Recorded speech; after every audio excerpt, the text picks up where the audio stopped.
There are 6 lessons that made me a millionaire by the time I was 30, and today I'm going to share them with you. Don't just watch this video, study it, absorb each of the points, and I promise you if you do, your life will change. The first one is don't invest in stocks and property. Now I know when you first hear that, you might be thinking, everybody else tells you to do that. Buy property and buy stocks. And I understand why people out there tell you to do it, but they're wrong.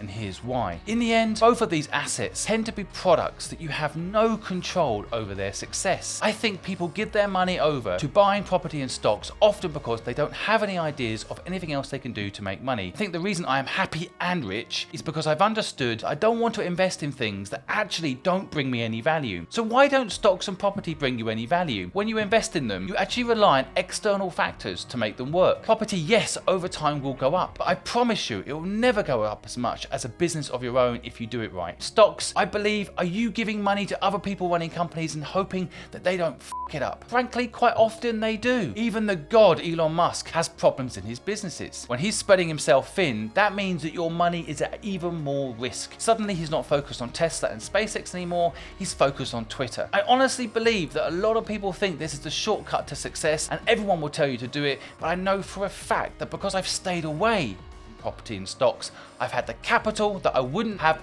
had otherwise. I would have tied it up in a property. I would have then had to maintain that property and then hope that I can get rent from it. And I know for a fact that that money I had available to invest in businesses of my own made me a millionaire. So the next point, you don't need money to start a business. Every single person I interview on the streets, I ask them, what do you need to start a business? And the first thing they say is money. Money. I would say in the process of the 19 companies that I have built, that actually needing money to make those companies work often comes at 11 or 12, 13 stages into the business. If you today decide that you want to start a business, the first thing you can actually do is ask a potential client if they would use that service. Now I have done this. I've gone to a potential client with my creative agency, Fluid, and said, hey, would you buy this service if it was available? If they've said no, I've learned how to repitch it. If they've said yes, I then said, well, would you be willing to let me invoice you now for this service, a 50% fee, and once it's complete, pay the remainder? And people say yes. The service business is certainly a lot easier to start with no money than, say, for example, an app. But even if you had an app idea, most of the time you can get the basics going. So even Airbnb, when they first started out, they had no money. So what did they do? They manually matched people who had a spare room with those that were looking for a room, and they took a commission. Initially they just did it for free to validate the idea, but then they proved the idea could work, and that's actually what set them on the road to being able to raise money to start a business. So there's 3 ways to start a business with no money. One is just start. Grab the social media handles. Start telling people what you're doing. Start asking people if they'd be your client. The second way is you can go and get an angel investor, someone who loves your idea and will invest in you. So you don't need money to start a business. You need other people's money. And the third way, and the one that I think a lot of people do not understand as viable, is you can get an investor who's your partner in the business. So my co-founders in some of my past businesses were the investors. So I had the idea, maybe I'd spent a month or 2 or 3 working on it, and then I brought a co-founder in who would then be the capital and investment in the business. This is how Facebook got started. Mark Zuckerberg didn't have the money himself personally to start the business. He had the idea and the engineering skills, and he brought in Savron to come in with the money to help him pay for hosting and get the site going. The third thing I've learned to make me a millionaire is that it's safer to work for yourself than work for someone else. As someone that's seen both sides, I both hire people so I know what it's like to be an employee, and of course run 19 businesses of my own. The truth is, it is not safe to be an employee. At any moment, as the boss, I can let that person go. That person can work on my company for 5 years, building my brand and building my asset, building my income stream, and then one day I can wake up and let that person go. Let you go. It is safer to start a business of your own. The school system doesn't want you to know this. University definitely doesn't. In fact, university these days labels some debt onto you, so you do not want to start a business of your own because you think you've got debt to pay. At the beginning, when you start a company, for sure it is hard, no doubt about it, but mainly because you're having exciting time learning. Don't be scared of that bit at the beginning being hard. It's like when you start to work out. Yes, it's hard at the beginning, but as you start to work out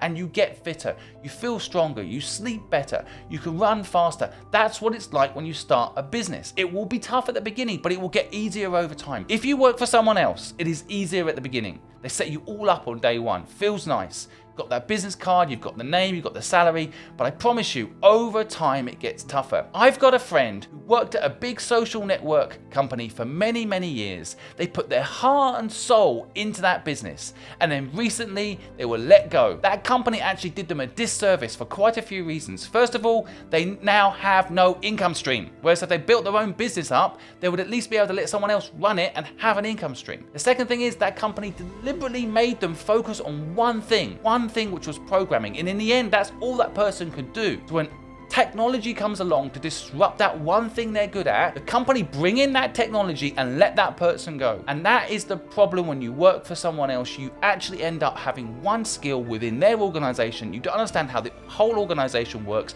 and you become irrelevant. You need to stay nimble, and I think the way to do that is be your own boss. Never work for someone else. The fourth thing I want to teach you, and something I actually learned a little too late in my life, is you should buy time, not sell time. Now, my first ever business when I was 15 years old was a gardening company. When I knocked on the door to get the first ever client, I had no brochure, no website. I just saw that someone had a messy garden, they had a big house. I knocked on the door and I said, "I'm Simon Squibb, I've got a gardening company and I'd like to take care of your garden." This person said to me, "How much to take care of the garden?" And I said, £200. And they asked me in that moment, "How many hours is that?" And I said to them, "I'm not sure, but it doesn't matter. I will complete the task." Most people today will say, "This project will take me 2 hours. I'm going to charge you 2 hours of my time." Every job is based on 40 hours or 60 hours a week in an hourly rate. That is a mistake. Do not sell time. Sell outcomes. And even more important, as you build up your wealth, is to realize how valuable your time is. Really successful people, they get a private jet. Now, why do they get a private jet? They're saving time. They don't have to go on a plane at the time the plane says you should get on it. They can schedule it when they want. They take off when they want. They land when they want. They save hours in a day by having a plane. Now, I'm not saying go out there and hire a private jet, but I am saying learn this mentality of buy time, don't sell time. Understand your value and don't place it on an hourly rate. The next point I want to make is enjoy your day today. Too many people spend time trying to figure out what a niche in the market might be for a business, for example. How to make millions. I know that's a desire for a lot of people and probably why you're watching this video. But how do you make millions? Well, one of the key things is ensuring that you can follow through. Successful people follow through. So how do you follow through in something? Often it's because you're enjoying it. You have to make what you do fun. A lot of people ask me why I invest in companies, and I've invested in 76 startups. And I always tell people the number one reason I invest in any business is because I think it's going to be fun. I don't want to spend the next 5-10 years working with that person who I'm investing in and it not be fun. Equally, I do check if the person doing that business is having fun. Now, I will make a caveat to this. There are days in business that are not fun. I have had many days in my career that are not enjoyable. Once, for example, the cleaner didn't turn up to the company and we had a very important meeting with CNN. They were coming into the office. I had to go clean the toilets. Now, even when I was cleaning those toilets, I still somehow thought to myself, CNN are coming in today. I'm going to get £1 million contract with them. I'm going to be working with one of the most amazing news companies. This is back when they were good. And I felt honestly like this was exciting, even though I was cleaning toilets, because my mission and my goal were exciting things. Honestly, if you want to be successful, you want to stop thinking about, am I filling a market gap? Is this business going to make me millions? Start asking yourself, will I enjoy doing this? And that's what you need to get deep into. The most important thing in success is enjoying the day-to-day of your life. Please try to make this happen for yourself.